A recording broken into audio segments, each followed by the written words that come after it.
கர்த்தருடைய நாமம் மகிமைப்படுவதாக. இந்த வேத பாட வகுப்புக்கு வருகை தந்திருக்கின்றதான உங்கள் யாவரையும் ஆண்டவராகிய இயேசு கிறிஸ்துவின் வல்லமையுள்ள நாமத்தினாலே நான் வாழ்த்தி நான் வரவேற்கின்றேன். ஹல்லேலூயா. எவ்வளவுதான் ஃப்ரீ டைம் இருந்தாலும் கர்த்தருடைய சமூகத்துக்கு வர வேண்டும் என்றதான ஆர்வம், அதுக்கடுத்து பிரயாசம், அது உங்களிடத்திலே காணப்படுகிறதை குறித்து நான் மகிழ்ச்சி அடைகின்றேன். ஹல்லேலூயா. கர்த்தரை தேடுகின்ற கர்த்தருடைய பிள்ளைகளுக்கு, ஆத்துமாவுக்கு அவர் நல்லவராகவே இருக்கின்றார். ஹல்லேலூயா.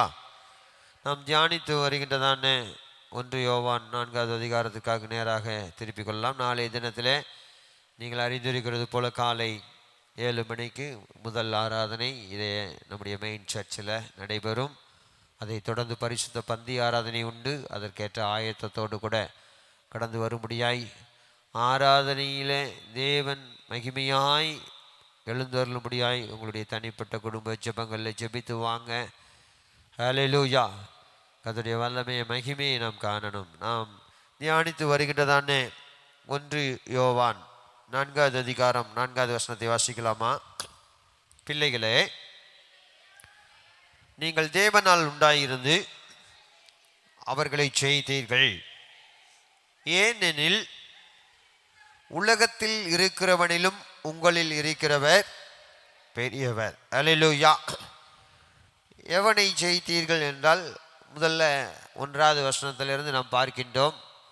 கள்ள தீர்க்கதரிசிகள், கள்ள போதகர்கள், கள்ள உபதேசங்கள், இவைகளை நம் மத்தியிலே கொண்டு வருகின்றதான இந்த உலகத்தில் அநேகரை கேட்டுக்கு நேராக வழி நடத்த இப்படிப்பட்டதான யுக்திகளை கையில் எடுத்திருக்கின்றதான அந்தி கிறிஸ்துனுடைய ஆவிய பிசாசின் கிரியைகளை ஜெயித்தீர்கள். அல்லேலூயா. இந்த வசனத்தில் பார்க்கின்றோம், அருமையாய் சொல்லுகின்றார், நீங்கள் தேவனால் உண்டாயிருந்து அவர்களை என்ன செய்தீர்கள்? ஜெயித்தீர்கள். நானும் நீங்களும் தேவனால் உண்டாயிருக்கணும் என்ற நிச்சயம் நமக்கு இருக்கின்றது. அப்படியானால் நாம் பிசாசை, சத்ருவை, இந்த உலகத்தை நாம் என்ன செய்யணும்? ஜெயிக்கிறவர்களாய் நாம் இருக்கின்றோம். அல்லேலூயா. அதுக்கு காரணத்தை சொல்லுகிறார். தொடர்ந்து அவர் சொல்லுகின்றார், நீங்கள் அவர்களை என்ன செய்தீர்கள்? ஜெயித்தீர்கள் என்று சொல்லிட்டு, ஏன் எனில் என்று இந்த 4வது வசனத்திலே குறிப்பிடுகின்றதை குறித்து, அப்போஸ்தலனாகிய யோவான் குறிப்பிடுகின்றதை குறித்து பார்க்கின்றோம். அதனுடைய காரணத்தை இந்த வசனத்திலேயே பின்பகுதியிலே அப்போஸ்தலன் சொல்லுகின்றார். ஏன் என்றால், சத்துருவை இப்படிப்பட்டதான காரியங்களை நீங்கள் ஜெயிக்கிறதுக்கு காரணம் என்னன்னா, உலகத்தில் இருக்கிறவனிலும் உங்களில் இருக்கிறவர் பெரியவர். எத்தனை பேர் விசுவாசிக்கிறீங்க? எனக்குள் இருக்கின்ற இயேசு எப்படிப்பட்டவர்?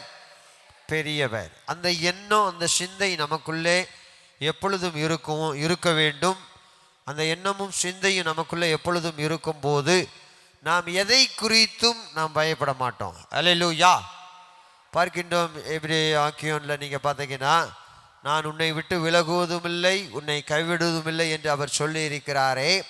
ஆகையால் நாம் தைரியம் கொண்டு, கர்த்தர் எனக்கு சகாயர், நான் பயப்படேன், மனுஷன் எனக்கு என்ன செய்வான் என்று சொல்லலாமே என்று சொல்லப்பட்டிருக்கிறது.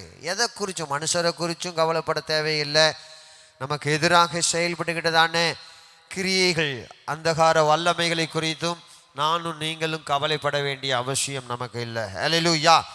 ஏனென்றால் உலகத்தில் இருக்கிறவனிலும் நமக்குள் இருக்கிற நம்முடைய ஆண்டவர் எப்படிப்பட்டவர்?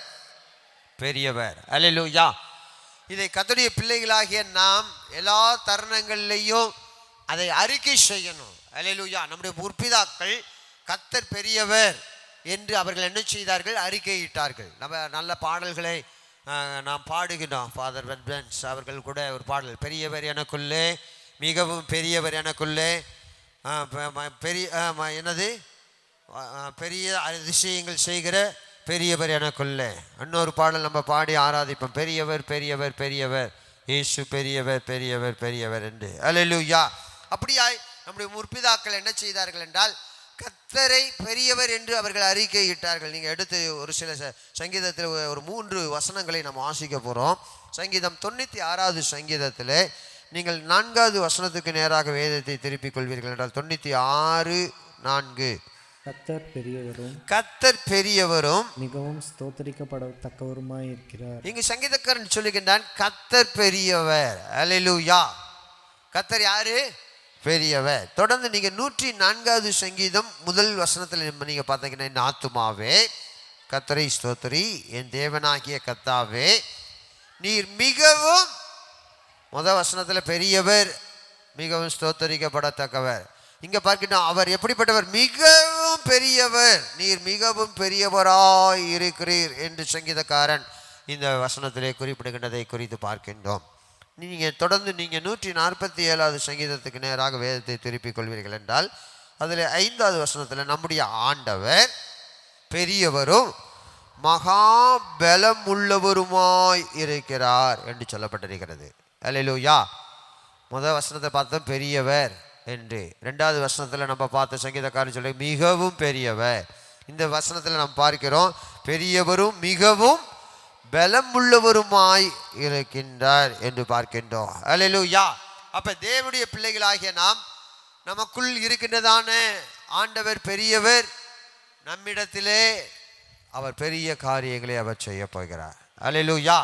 வேதத்தில் பார்க்கின்றோம், நம்முடைய ஆண்டவரை குறித்து ஆராய்ந்து முடியாத பெரிய காரியங்களையும் எண்ணி முடியாத அதிசயங்களை பார்க்கின்றோம். ஆராய்ந்து முடியாத என்ன காரியம் என்று சொல்லப்பட்டிருக்கு?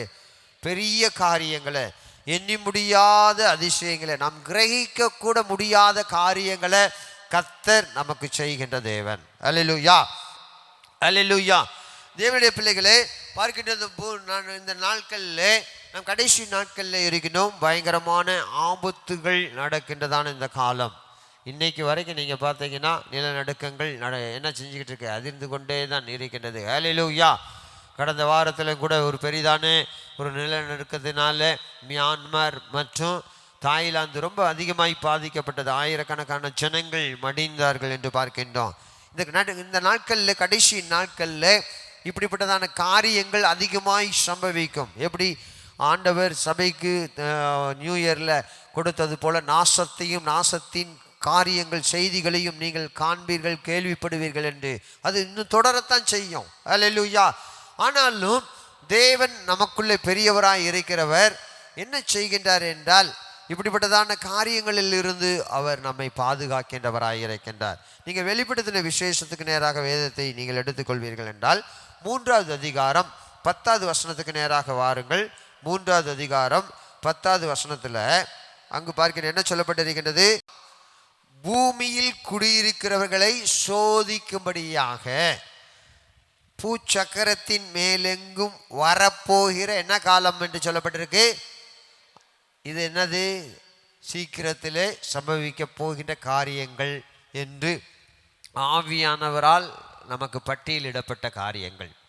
அப்போ பார்க்கின்றது பயங்கரமான கொடிய காலங்கள் இனி வரப்போகுது. அல்லேலூயா. அப்போ பார்க்கின்றோம், பூச்சக்கரத்தின் மேலெங்கும் வரப்போகிற சோதனை காலத்திற்கு நானும் நீங்களும் தப்பும்படிக்கு நம்முடைய ஆண்டவர் என்ன செய்ய போகின்றார்? காக்க. ஏனென்றால் நமக்குள் இருக்கின்ற ஆண்டவர் எப்படிப்பட்டவர்? பெரியவர். அல்லேலூயா. ஒரு கேள்வி உங்களிடத்தில் நான் கேட்கிறேன், பிசாசுக்கு வல்லமை இருக்கா? இருக்கு அல்லது இல்லை? ஏதாவது ஒன்று சொல்லணும். இப்படி ரெண்டு பக்கமும் ஆட்டக்கூடாது. அல்லேலூயா. இருக்கா இல்லையா? இருக்கு. அல்லேலூயா. இன்னைக்கு சில இடங்களுக்கு போகிறாங்க, சில அற்புதங்கள் நடக்குதுன்னு சொல்கிறாங்க, நடக்கத்தான் செய்யுது. ஆனால் வேதத்தில் பார்க்கின்றோம், சத்துருவுக்கு ஒரு வல்லமை இருக்கு. அவனுடைய வல்லமையை மேற்கொள்ள நீங்கள் எடுத்து வாசிப்பீர்கள் என்றால் லூக்கா எழுதினதான சுவிசேஷத்தில் 10வது அதிகாரம் 19வது வசனத்துக்கு நேராக வேதத்தை திருப்பிக் கொள்ளுங்கள். லூக்கா 10:19 சர்ப்பங்களையும் தேள்களையும் மிதிக்கவும் சத்துருனுடைய சகல வல்லமையும் மேற்கொள்ளவும் உங்களுக்கு என்ன செய்கிறேன்? அதிகாரம் கொடுத்திருக்காரா இல்லையா? அல்லேலூயா. எதற்கு கொடுத்திருக்கிறாரு? சத்துருவின் சகல வல்லமையை மேற்கொள்ளுதல்னா ஜெயிக்கிறது. அல்லேலூயா. ஜெயிக்க கர்த்தர் நமக்கு என்ன கொடுத்திருக்கிறார்? அதிகாரம் கொடுத்திருக்கிறார். அப்படி சொல்லிட்டு அந்த வசனத்தில் பார்க்கின்றோம், ஒன்றும் உங்களை என்ன செய்யாது? சேதப்படுத்த மாட்டாது. அல்லேலூயா. ஒன்றும் உங்களை என்ன செய்யாது? சேதப்படுத்த மாட்டாது. அல்லேலூயா. ஏனென்றால் நமக்கு ஆண்டவர் சத்துருவை மேற்கொள்ளும் அதிகாரம் கொடுத்திருக்கிறார். இங்க பார்க்கின்றோம், உலகத்தில் இருக்கிறவனை பார்க்கிலும் நமக்குள் இருக்கின்ற ஆண்டவர் எப்படிப்பட்டவர்? பெரியவர். அல்லேலூயா. இதை நம்ம உணரணும், இதை நாம் விசுவாசிக்கணும், நம்பணும். தேவனுடைய பிள்ளைகளாகிய நாம் இப்போ நீங்கள் வீட்டில் ஆட்கள் இருந்தால் வீட்டை பூட்டாமல் என்ன செஞ்சுருப்பீங்க? வந்திருப்பீங்க. நீங்கள் மட்டும் அல்லது நீங்கள் குடும்பமாக நீங்கள் வரும்போது வீட்டில் வேறு யாரும் இல்லைன்னா என்ன செஞ்சுட்டு வந்திருப்பீங்க? சொல்லுங்கள். வீட்டை லாக் பண்ணிட்டு வந்திருப்பீங்க, பூட்டிட்டு வந்திருப்பீங்க. நீங்கள் உங்களுடைய ஆண்டவரை நீங்கள் விசுவாசிங்க. எப்படின்னா, ஒருவேளை பூட்டை மறந்துட்டீங்கனாலும் கர்த்தர் என்ன செய்கிறவராக இருக்கின்றார்? நம்முடைய உடைமைகளை பாதுகாக்கிறவர். அல்லேலூயா. இன்னைக்கு பிசாசானவனுக்கு தெரிஞ்ச சத்தியம் கூட இன்னைக்கு அநேகருக்கு தெரிகிறது இல்லை. நீங்கள் யோபுல நீங்கள் பார்ப்பீர்கள் என்றால் பார்க்கின்றோம், நீங்கள் எடுத்துக்கொள்ளுங்கள். அல்லேலூயா. 1வது அதிகாரம் 10, 11, 12 நீங்கள் எடுத்து வாசிங்களே. யோபு 1வது அதிகாரம் 10, 11, 12. நீர் அவனையும் அவன் வீட்டையும் அவனுக்கு உண்டான எல்லாவற்றையும் சுற்றி வேலையடைக்கவில்லை. அவன் கைகளின் கிரியைகளை ஆசீர்வதித்தீர். அவனுடைய சம்பத்து பார்க்கின்றோம். ஒதுங்கிற்று. அருமையான ஒரு காரியம். இது யார் சொல்ற காரியம்? இந்த வாசித்த இந்த பகுதி யார் சொல்றது? சத்தமா சொல்லுங்க, எனக்கு கேட்க மாட்டேது. பிசாசு, சாத்தான் சொல்றான், ஆண்டவர்கிட்ட சொல்றான். என்ன சொல்றான்? நீர் அவனையும் அவன் வீட்டையும் அவனுக்கு உண்டான எல்லாவற்றையும் என்ன செய்ய வேலி அடைத்து இல்லையா? அல்லேலூயா. தேவனுடைய பிள்ளைகளே, நம்ம அதை லிட்டரலா எழுத்தின்படி நம்ம விசுவாசிக்கணும். நம்முடைய மாம்ச கண்களினாலே தேவன் நமக்கு கொடுக்கின்றதான பாதுகாப்பு வளையத்தை நம்ம பார்க்க முடியலைனாலும் கர்த்தர் எனக்கும் உங்களுக்கும் ஒரு பாதுகாப்பை அவர் கட்டளை எடுக்கின்றார். இன்றைக்கி நிறைய நேரங்களில் நம்ம என்ன நினச்சிக்கிறோம்னா, நான் இப்படியாய் பாதுகாக்கிறதுனால, வீட்டை நல்லா பூட்டுறதுனால, சில போட்டு தொங்கி பார்க்கறது, பூட்டு அதுலேயும் என்னென்ன பூட்டுனா, நம்ம நாட்டு பூட்டு கூட நமக்கு என்னதில்லை, நம்பிக்கை இல்லை. என்ன நாட்டு பூட்டு வேணும் நமக்கு? சொல்லுங்க. சைனா பூட்டு வேணும். அல்லேலூயா. குளோப் பூட்டு வேணும். அல்லேலூயா. அல்லேலூயா. தேவனுடைய பிள்ளைகளே, எப்பேற்பட்ட பூட்டையும் திருட்டுறவன். கல்லம் பெருசா காப்பாம் பெருசான்னா அந்த நாள்லேயே பழமொழி சொல்லியிருக்காங்க, கல்லம் பெருசு. அல்லேலூயா. வேதமும் அதைத்தான் சொல்றது. நீ பூமியில் என்ன செய்யாத, சேர்த்து வைக்காத. கல்லன் என்ன செய்வான்? கண்ணமிட்டு திருடுவான். அல்லேலூயா. நம்மளுக்கு தெரியாத டெக்னிக்கெல்லாம் பல டெக்னிக் அவன் வச்சிருக்கிறான், தெரிஞ்சு வச்சிருக்கிறான். அல்லேலூயா. அப்ப பார்க்கின்றோம், கர்த்தர் நம்மை என்ன செய்கின்றார்? காக்கின்றவர். பார்க்கின்றோம், அவனையும் அடுத்தது வீட்டையும் அவனுக்கு உண்டான எல்லாவற்றையும் என்ன செய்கிறாரு?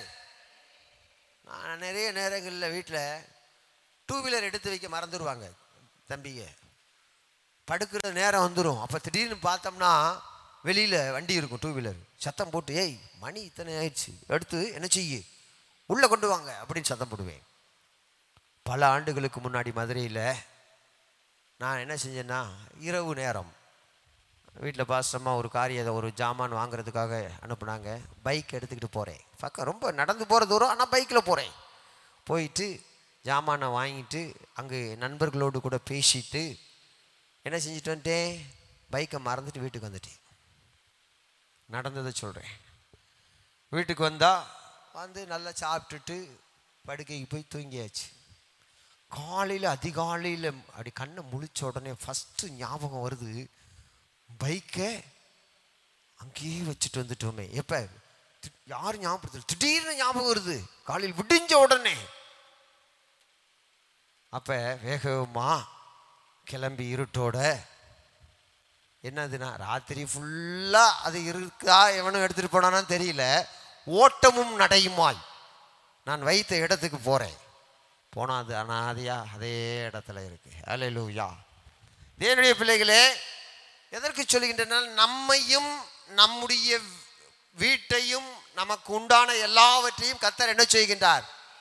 வேலி அடைத்து பாதுகாக்கின்ற தேவன். அதை அதைத்தான் நம்ம ஆரம்பத்திலே சொன்னது மாதிரி எழுத்தின்படி நம்ம விசுவாசிக்கணும். அல்லேலூயா. அல்லேலூயா. அப்ப பார்க்கின்றோம், இது யாருக்கு தெரிஞ்சிருக்குன்னா, இந்த காரியம் சத்துருவுக்கு தெரியுது. அல்லேலூயா. தொடர்ந்து வாசியுங்கள் அதே பதில. ஆனாலும் உடைய கையை நீட்டி அவனுக்கு உண்டானவைகளை எல்லாம் தொடுவீரானால் அப்பொழுது அவன் உமது முகத்துக்கு எதிரே உம்மை தூஷிக்கானோ பாரும் என்றான். இப்ப பவர் யார்கிட்ட இருக்கு? பிசாசுக்கே தெரியுது. யார்கிட்ட தான் இருக்கு? ஆண்டவர்கிட்ட தான் இருக்கு. ஆண்டவருடைய சித்தம் இல்லாமல் ஒன்றும் நம்முடைய வாழ்க்கையில நடக்காது. அதை விசுவாசிங்க, நல்லா விசுவாசிங்க. அல்லேலூயா. இன்னொரு வசனம் கூட நான் சொல்றேன். பிசாசானவன் ஆண்டவரிடத்துல ரிக்வெஸ்ட் பண்றான். எடுத்து நீங்கள் வாசிங்கள். நேற்றைய தினத்தில் கூட அதை நான் அங்கு குறிப்பிடவில்லை. அல்லேலூயா. லூக்கா சுவிசேஷத்தில் 22வது அதிகாரம் 31 மற்றும் 32 எடுத்து வாசிக்கலாம். லூக்கா 22வது அதிகாரம் 31 மற்றும் 32. உன்னை கோதுமையை சுலகில புடைக்கிறது போல புடைக்க யாரு? சாத்தான் யார்கிட்ட? நல்லா கேள்வி சொல்லுங்க. புரியுதா? இப்ப நமக்கு ஒரு கெடுதல் செய்யணும்னாலும், அல்லேலூயா, நமக்கு ஒரு காரியம் தீமை செய்யணும்னாலும் ஆண்டவர் அனுமதிக்காம என்ன செய்ய முடியாது? செய்ய முடியாது. உத்தரவு கேட்டுக்கொண்டா நானும் உன் விசுவாசம் ஒழிந்து போகாதபடிக்கு உனக்காக நான் என்ன செய்தேன்? வேண்டிக் கொண்டேன் என்று சொல்றேன். அல்லேலூயா. நம்முடைய ஆண்டவர் பெரியவர். அவர் என்ன செய்கின்றார் என்றால் சாத்தானை நசுக்கி போடுகிறவர். மூட்டை பூச்சி வீட்டில் இருந்து அந்த இப்போ கூட அந்த தொந்தரவுகள் கம்மி. அந்த நாட்களில் அது ஒரு பெரிய சவாலாக இருந்துச்சு சமுதாயத்தில். மூட்டை பூச்சி, ஒரு மூட்டை பூச்சி வந்துச்சுனாலும் அது ஸ்ப்ரெட் ஆகிரும். அதை என்ன செய்வாங்க? வேகமாக நசுக்காத, தெரியாமல் என்ன செய்வாங்க? நசுக்குனா அது ஸ்ப்ரெட் ஆகும், பரவும். நசுக்காதன்னுவாங்க. சாத்தானை ஆண்டவர் நம்முடைய கால்களின் கீழே என்ன செய்வாரா? நசுக்கிப்படும். எடுத்து நீங்கள் வாசியுங்களே. ரோமர் 16:20 எடுத்து வாசியுங்கள். ரோமர் 16:20. தேவன் சீக்கிரமாய் சாத்தானை உங்கள் கால்களின் கீழே என்ன செய்வார்? நசுக்கி போடுவார். அதனால தான் உலகத்தில் இருக்கிறவனிலும் நமக்குள்ளே இருக்கின்ற நம்முடைய ஆண்டவர் எப்படிப்பட்டவர்? பெரியவர். அல்லேலூயா. நானும் நீங்களும் கர்த்தருடைய பிள்ளைகள், தேவனால் உண்டாகி இருக்கிறோம். அல்லேலூயா. அதை மறந்துடக்கூடாது. பெரியவர் நமக்குள்ளே இருக்கிறார். அப்போ சாத்தானை பார்த்து நானும் நீங்களும் பயப்படலாமா? சொல்லுங்க. அல்லேலூயா. உங்கள் வீட்டுக்கு எதிராக டெய்லி எலுமிச்சம்பழம் வந்து மந்திரிச்சு செஞ்சுட்டு போகிறாங்களா? பயப்படாதீங்க. அல்லேலூயா. சில மந்திரவாதிகள் இருந்து ரட்சிக்கப்பட்டவர்கள் தொட்டண்ணாவை குறித்து நீங்கள் சாட்சியெல்லாம் பார்த்தீங்கன்னா அவர் சொல்லுவார். அல்லேலூயா, எப்படியெல்லாம் நாங்கள் செய்வோம் என்று. அல்லேலூயா. பார்க்கின்றோம். இஸ்ரவேலுக்கு விரோதமான, யாக்கோப்புக்கு விரோதமான மந்திரவாதம் இல்லை, இஸ்ரவேலுக்கு விரோதமான குறி சொல்லுதலும் இல்லை. ஒன்றும் பலிக்காது. சத்துரு, ஏனென்றால் நம்ம புரிஞ்சுக்கிறணும், சத்துருடைய சகல வல்லமையும் மேற்கொள்ள எனக்கும் உங்களுக்கும் ஆண்டவர் என்ன செய்திருக்கிறார்? அதிகாரம் கொடுத்திருக்கின்றார். இன்னைக்கு பிசாசை கண்டு பயப்படுறது நான் என் கண்கூட பார்த்துருக்கிறேன். அப்படிப்பட்டதான விசேஷத்தை வரத்தை சில கர்த்தருடைய பிள்ளைகளுக்கு ஆண்டவர் தருவார். ஊழியர்களுக்கு மட்டும் இல்லை, விசுவாசிகளுக்கு. நம்ம என்ன செய்கிறோம்? ஊழியர்கள்னு டைட்டில் கொடுத்து அப்படியே வச்சுடுறோம். மார்க்குள்ள நீங்கள் 16வது அதிகாரத்தில் விசுவாசிக்கிறவர்களால் நடக்கும் அடையாளங்கள் ஆவன நீங்கள் பார்த்தீங்கன்னா, அவர்கள் பிசாசுகளை என்ன செய்வார்கள்? யாரு? ஊழியக்காரங்களா? நல்லா சத்தமாக சொல்லுங்க. விசுவாசிக்கிற எல்லாரும் விசுவாசிகளை எதை துரத்தணும்? அப்போ என்ன பாஸ்டர் இப்படி சொல்கிறீங்களே? அல்லேலூயா. நம்ம ஆவிக்குரிய மண்டலத்தில், வட்டாரத்தில், சபைகளில் பிசாசு பிடித்தவர்கள் ஒருவர் இருந்தால் எங்கே கூட்டிகிட்டு வர்றாங்க? பாஸ்டர்கிட்ட தான் கூட்டிகிட்டு வராங்க. அல்லேலூயா. இன்னொன்று ஒரு பியூட்டி நடக்கும். அந்த நாட்கள்லையும் சரி இப்பையும் சரி, பிசாசு ஒரு இடத்த விட்டு அல்லது ஒரு ஆளை விட்டு போகும்போது என்ன செய்யுமா? சொல்லுங்க. ஜம்ப் பண்ணும். அல்லேலூயா. அதனால பிசாசு விரட்டுற ஊழியக்காரர் பிசாசு விரட்டிட்டு இருக்காருன்னா இயேசுவை நாமத்தினால என்ன நான் பார்த்துருக்கிறேன். பக்கத்தில் யாரும் நிற்க மாட்டாங்க, தள்ளி போய் ஒரு ஒதுங்கி போய் நிற்போம். ஏன்னா இது என்ன செஞ்சிடும்? தங்களை பிடிச்சிக்கிறோமா? அல்லேலூயா. ஆனால் வேதம் சொல்லுகின்றது நம்முடைய ஆண்டவர் நமக்குள்ளே இருக்கிறவர், அவர் பெரியவர். நீங்கள் யாக்கோபு 4வது அதிகாரம் 7வது வசனத்தை எடுத்து வாசிங்களே. அல்லேலூயா. யாக்கோபு 4:7. அல்லேலூயா. ஆகையால் தேவனுக்கு கீழ்ப்படிந்திருங்கள், பிசாசுக்கு எதிர்த்து நில்லுங்கள், அப்பொழுது அவன் உங்களை விட்டு ஓடி போவான். இங்க பார்க்கின்ற பிசாசுக்கு நீங்கள் என்ன செய்யுங்கள்? எதிர்த்து நில்லுங்கள், அப்பொழுது அவன் உங்களை விட்டு என்ன செய்வான்?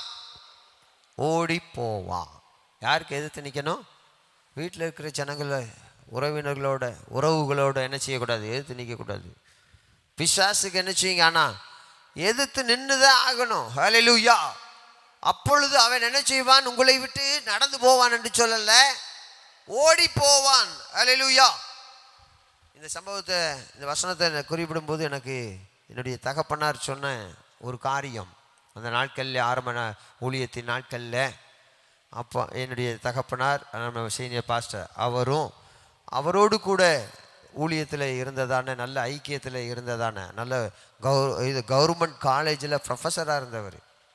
அவரை நாங்கள் ப்ரொஃபஸர் தான் நாங்கள் சொல்கிறது உண்டு. நல்லா எனக்கு ஞாபகம் இருக்கிறது. நல்ல குடும்பம், பிள்ளைகள் 5 பொம்பளை பிள்ளைகள்.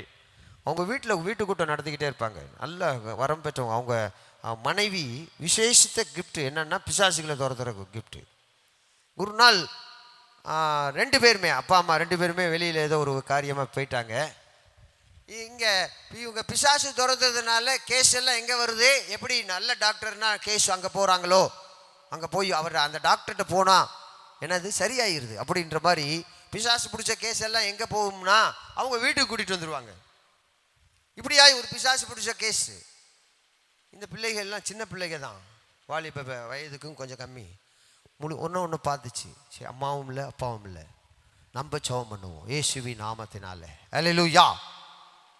தேவனுடைய பிள்ளைகளே, இயேசுவின் நாமத்தில் ஜெபம் பண்ணி பிசாசு என்ன செஞ்சிருச்சு? போயிடுச்சு. அல்லேலூயா. யாராக இருந்தாலும் சரி, நமக்குள்ளே இருக்கின்ற ஆண்டவர் எப்படிப்பட்டவர்? பெரியவர் என்று நாம் என்ன செய்யணும்? சொல்லணும். அல்லேலூயா. அல்லேலூயா. அதை நாம் அறிக்கையிடணும். அல்லேலூயா. அப்போ தேவனுடைய பிள்ளைகளே, அதைத்தான் அப்போஸ்தலனாகிய யோவான் இந்த 4வது வசனத்திலே கடைசி பகுதியிலே அவர் குறிப்பிடுகின்றார். ஏனெனில் உலகத்தில் இருக்கிறவனிலும் உங்களில் இருக்கிறவர் பெரியவர். இப்போ 5வது வசனத்தை வாசிக்கலாமா? அவர்கள் உலகத்துக்குரியவர்கள், ஆகையால் உலகத்துக்குரியவர்களை பேசுகிறார்கள், உலகமும் அவர்களுக்கு செவி கொடுக்கும். பார்க்கட்டும், இந்த 5வது வசனத்திலே உலகத்திற்குரியவர்களை குறித்தும், அப்படிப்பட்டவர்களுடைய பேச்சுக்களை குறித்தும், அது மாத்திரமல்ல அவர்களுடைய கிரியைகள் குறித்தும் இங்கு சொல்லப்பட்டிருக்கின்றது. அல்லேலூயா. பார்க்கின்றோம், உலகத்தின் பிள்ளைகள். இப்போ ஒரு கேள்வியோடு இந்த வசனத்தை நான் துவங்குறேன். உலகத்தின் பிள்ளைகள் அறிவாளிகளா முட்டாள்களா? சத்தமாக சொல்லணும். எடுத்து வாசியுங்கள். அறிவாளிகள் தான். நீங்கள் எடுத்துக்கொள்வீங்கன்னா ஒரு பகுதியை, ஒரு 8 வசனங்கள் உள்ள ஒரு பகுதி தான் நீங்கள் குறிச்சிக்கங்க. லூக்கா சுவிசேஷத்தில் 16வது அதிகாரத்திற்கு நேராக வேதத்தை திருப்பிக் கொள்ளுங்கள். 1வது வசனத்திலிருந்து வாசிக்கலாமா?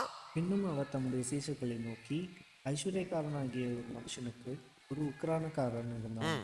அவன் தன் எஜமானுடைய ஆஸ்திகளை அடித்து போடுகிறதாக எஜமானுக்கு அறிவிக்கப்பட்டது. நடந்த காரியத்தை குறித்து பார்க்கின்றோம். ஐஸ்வர்யவான் நியமித்த உக்கிரானக்காரன். அவன் ஐஸ்வர்யவானுடைய ஆஸ்தியை என்ன செய்கிறான்? அழித்து போடுகிறான்னு நியூஸ் செய்தி யாருக்கு வருதுன்னா எஜமானனுக்கு வருது. அப்பொழுது எஜமான் அவனை வரவழைத்து, உன்னை குறித்து நான் இப்படி கேள்விப்படுகிறது என்ன? உன்னை குறித்து நான் இப்படி கேள்விப்படுகிறது என்ன? உக்கிரான கணக்கை நீ வேலை பார்த்தது போதும், நீ என்னது கணக்கை ஒப்பிச்சுட்டு இனி நீ உக்கிரானக்காரனா இருக்கக்கூடாது, இனி வேலையை விட்டு வெளியில போயிரு என்று சொல்லுகின்றார். அப்பொழுது உக்கிரானக்காரன், நான் என்ன செய்வேன்? என் எஜமான் உக்கிரான விசாரிப்பிலிருந்து என்னை தள்ளி போடுகிறானே, ஒத்துக்கிறதற்கு எனக்கு பலன் இல்லை. இங்கு பார்க்கின்றோம், இவன் சொல்லுகின்றான், உக்கிரானக்காரன் வேலை இழந்துட்டான். ஆனால் இப்ப அவன் சொல்லுகின்ற காரியம், நான் என்ன செய்வேன் என்று எனக்கு தெரியல. தொடர்ந்து அவன் திட்டம் பண்ணுகின்றான். எனக்கு என்ன எதற்கு பலன் இல்லை? கொத்துகிறதற்கு, எனக்கு வேலை செய்கிறதுக்கு எனக்கு பலன் இல்லை. இறக்கவும் வெட்கப்படுகிறேன். எப்படி? பிச்சை எடுக்கவும் நான் என்ன செய்கிறேன்? வெட்கப்படுகிறேன். உக்கிரான விசாரிப்பை விட்டு நான் தள்ளப்படும் போது என்னை ஏற்றுக்கொள்வதற்கு ஒரு வழி, என்னை அரவணைத்துக் கொள்வதற்கு ஒரு காரியம் வேணும். என்னை தங்கள் வீடுகளில் ஏற்றுக்கொள்வார் உண்டாகும்படி செய்ய வேண்டியது இன்னதென்று எனக்கு தெரிய வந்தது என்று தன்னுக்குள்ளே சொல்லிக்கொண்டு என் எஜமானத்தில் கடன்பட்டவர்களை ஒவ்வொருவனாக வரவழைத்து முதலாவது வந்தவனை நோக்கி, என் எஜமானத்தில் பட்ட கடன் எவ்வளவு என்றான். அவன் 100 குடம் எண்ணெய் என்றான்.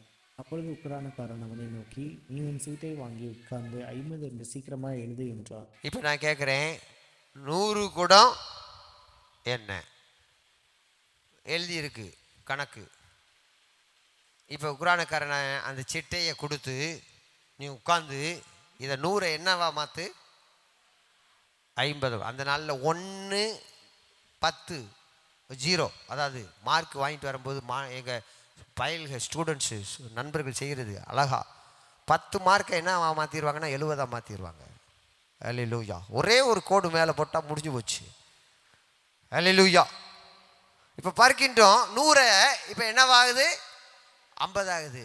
இப்போ கடன்பட்டவன் உக்ரானக்காரனை வெறுப்பானா சிநேகிப்பானா? பொதுவாக சொல்லுங்க. சிநேகிப்பான். இப்போ அடுத்த வசனத்தில் நீ பின்பு அவன் வேறொருவனை நோக்கி நீ பட்ட கடன் எவ்வளவு என்றான். அவன் 100 கலம் கோதுமை என்றான். அவன் அப்பொழுது அவன் நீயும் உன் சீட்டை வாங்கி 80 என்று எழுது என்றான். இந்த உக்ரானக்காரனை குறித்து வேதம் சொல்லுது அநீதியுள்ள உக்ரானக்காரனா. என்னது அநீதி? வேதத்தில் நீங்கள் பார்த்தீங்கன்னா அநீதியுள்ள நியாயாதிபதியை குறித்தும் சொல்லப்பட்டிருக்கு. இங்கே உக்ரானக்காரன் யாரு? அநீதியுள்ள உக்ரானக்காரன். எப்படியாய் செய்தான்?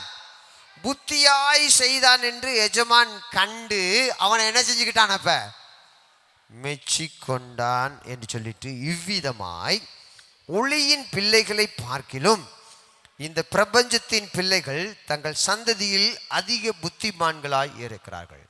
எப்படி இருக்கிறாங்களா? அதிக புத்திமான்களாய் அவர்கள் என்ன செய்கிறார்கள்? இருக்கிறார்கள். அப்ப பார்க்கின்ற உலகத்துக்குரியவர்கள் உலகத்திற்குரியவைகளை என்ன செய்கிறாங்க? அவங்க பேசுகிறார்கள். அல்லேலூயா. உலகத்தின் வழக்கத்தின்படி அவர்களுடைய கிரியைகள். எபேசியரில் நீங்கள் 2வது அதிகாரம் 2 மற்றும் 3வது வசனத்தை எடுத்து வாசிங்க. இந்த 2 வசனத்தில் கீழ்ப்படியாமையின் பிள்ளைகள் கோபாக்கினியின் பிள்ளைகள் ரெண்டுமே வருகின்றது. நீங்கள் முற்காலத்தில் இவ்வுலகத்தின் வழக்கத்தின்படி இவ்வுலக வழக்கத்திற்குபடியாக நீங்கள் செஞ்சீங்க. நல்லா சொல்லுங்கள். முற்காலம்னா நமக்கு எதுனா ரட்சிக்கப்படுவதற்கு முன்னாடி. அல்லேலூயா.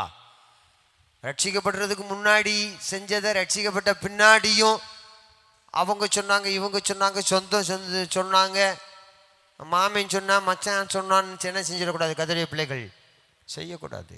அல்லேலூயா. முன்னாடி செஞ்சீங்க ரைட்டு. இவ்வுலகத்தில் பார்க்கின்ற இவ்வுலக வழக்கத்தின்படி நீங்கள் செஞ்சீங்க. அல்லேலூயா. நீங்கள் தொடர்ந்து நீங்கள் பார்ப்பீர்கள் என்றால் எடுத்துக்கொள்ளுங்கள். கொலோசியரில் 3வது அதிகாரம் 5 முதல் 8 வசனங்களை வாசிக்கலாம். கொலோசியர் 3 5 முதல் 8.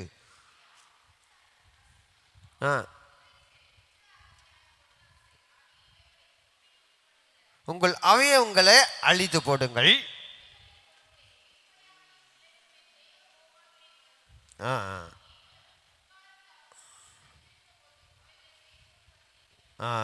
பார்க்கின்றோம். இந்த வசனத்தில் பார்க்கின்றோம் முற்காலத்தில் நீங்கள் செஞ்சீங்க. அல்லேலூயா. ஆனால் இனி என்ன செய்யக்கூடாது? செய்யக்கூடாது.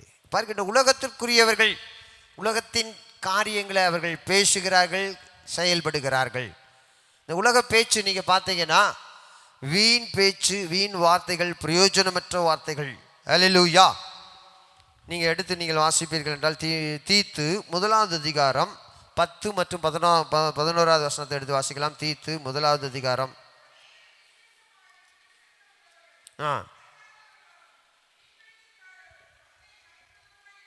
இங்கே பார்க்கின்றோம். இங்கே வசனத்தில் விருத்த சேதனம் உள்ளவர்கள் யாரு? ரட்சிக்கப்பட்டவங்க. விருத்த சேதனம் உள்ளவங்கன்னா யாரு? ரட்சிக்கப்பட்ட கூட்டம். இங்கே வசனத்தில் பார்க்கின்றோம் அநேகர் விசேஷமாய் விருத்த சேதனம் உள்ளவர்கள் எப்படியா இருக்கிறாங்க?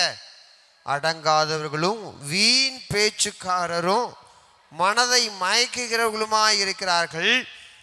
அவர்களுடைய வாயை என்ன செய்யணும்? என்ன செய்யணுமா? அடக்க வேண்டும். வீண் பேச்சு, தேவையில்லாத பேச்சு, பிரயோஜனம் இல்லாத வார்த்தைகள். அல்லேலூயா. கர்த்தருடைய பிள்ளைகள் அப்படி பேசக்கூடாது. தங்கள் வாயை என்ன செய்யணுமா? அடக்க வேண்டும். நீங்கள் யாக்கோபுல 3வது அதிகாரத்தில் நீங்கள் எடுக்க வேண்டாம். நாவை குறித்து அருமையாய் சொல்லப்பட்டிருக்கின்றது. அல்லேலூயா. நம்முடைய வாயை என்ன செய்யணும்? அடக்கணும். அப்போஸ்தலனாகிய பவுல் சொல்லுகின்றார், மற்றவர்களுக்கு பிரசங்கம் பண்ணுகிற நான் தானே ஆகாதவனாய் போகாதபடிக்கு என் சரீரத்தை ஒடுக்கி நான் என்ன செய்கிறேன்? கீழ்ப்படுத்துகிறேன் என்று சொல்லுகின்றான். இங்கே பார்க்கின்றோம், அவர்கள் தங்களுடைய வாயை என்ன செய்யணுமா? அடக்க வேண்டும் என்று சொல்லுகின்றான். அல்லேலூயா. நீங்கள் யோபு 11வது அதிகாரம் 2வது வசனத்தின் பின்பகுதியில் நீங்கள் பார்த்தீங்கன்னா, வாய்ச்சாலகன் நீதிமானாய் விளங்குவானோ என்று சொல்லப்பட்டிருக்கு. யாரு? வாய்ச்சாலகன். ஆனால் உலகம் என்ன சொல்லு தெரியுமா?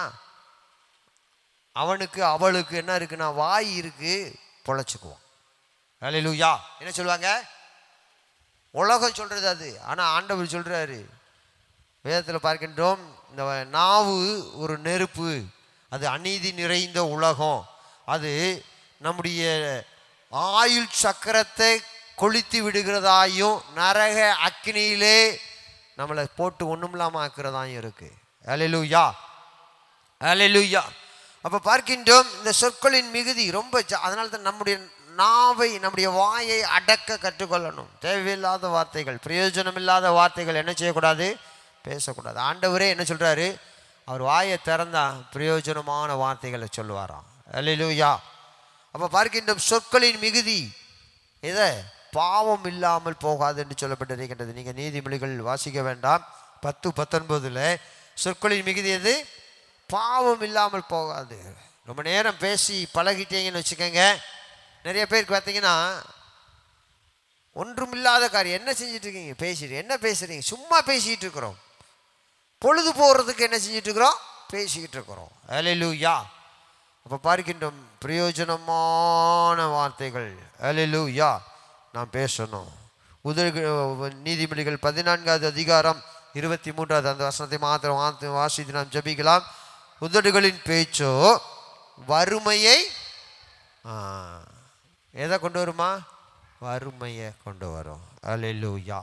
அப்போ தேவனுடைய பிள்ளைகளை, இதை குறித்து தான் அப்போஸ்தலன் சொல்லுகின்றார். அல்லேலூயா. உலகத்திற்குரியவர்கள் என்ன செய்கின்றார்கள்? என்ன சொல்லப்பட்டிருக்கு? அவர்கள் உலகத்துக்குரியவர்கள், ஆகையால் உலகத்துக்குரியவைகள் என்ன செய்கிறார்கள்? பேசுகிறார்கள். உலகமும் அவர்களுக்கு என்ன செய்யும்? செவி கொடுக்கும். கண்களை மூடி கர்த்தரை நோக்கி பார்க்கலாமா? அல்லேலூயா. Thank you Jesus. நன்றி ஆண்டவரே, நன்றி செலுத்துகிறோம் கர்த்தாவே. இயேசுவே மை துதிக்கிறோம், மை ஸ்தோத்திரிக்கிறோம்ப்பா. அல்லேலூயா. Thank you Jesus. அல்லேலூயா. உலகத்தில் இருக்கிறவனிலும் எங்களுக்குள் இருக்கிற நீர் பெரியவர் ஆண்டவரே. அந்த சிந்தை எப்பொழுதும் எங்களுக்குள்ளே இருக்கட்டும் ஆண்டவரே. நீர் எங்களுக்குள்ளே இருந்து பெரிதான மகத்துவமான உன்னதமான வல்லமையான காரியங்களை நீங்கள் செய்கிறீர் என்பதை நாங்கள் அறிந்திருக்கிறோம் கர்த்தாவே. ஆண்டவரே மை துதிக்கிறோம், மை ஸ்தோத்திரிக்கிறோம். சத்துருவை மேற்கொள்ளும் அதிகாரத்தை எங்களுக்கு தந்திருக்கிறீர் ஆண்டவரே. நாங்கள் அவர்களை ஜெயிக்கும்படியாய் எங்களுக்குள்ளே நீர் வாசம் செய்கிறதுக்காக நன்றி செலுத்துகின்றோம். நம்முடைய பிள்ளைகளுடைய தனிப்பட்ட குடும்ப வாழ்க்கையில் ஆண்டவரே, அவர்கள் ஜெயமுள்ள வெற்றி வாழ்க்கை வாழ கர்த்தர் நம்முடைய பிள்ளைகளுக்கு அனுக்கிரகம் பாராட்டுவீராக. வந்த நம்முடைய பிள்ளைகள் ஒவ்வொருவரையும் கர்த்தர் ஆசீர்வதித்து அனுப்புங்க. நன்மையும் கிருபையும் தேவனுடைய சமாதானமும் தொடரட்டும். இயேசுவின் நாமத்தில் ஜெபிக்கிறோம் நல்ல பிதாவே, ஆமென். என் ஆத்துமாவே கர்த்தரை ஸ்தோத்திரி, முழுமே பரிசுத்த ஸ்தோத்திரி. என் ஆத்துமாவே கர்த்தரை ஸ்தோத்திரி, கர்த்தர் செய்த சகல உபகாரங்களையும் மறவாதே. ஆமென். அல்லேலூயா, அல்லேலூயா, அல்லேலூயா. வந்து யாவருக்கு ஆண்டவராகிய இயேசுவின் நாமத்தினாலே வாழ்த்துக்களை தெரிவித்துக் கொள்கிறேன். ஆமென்.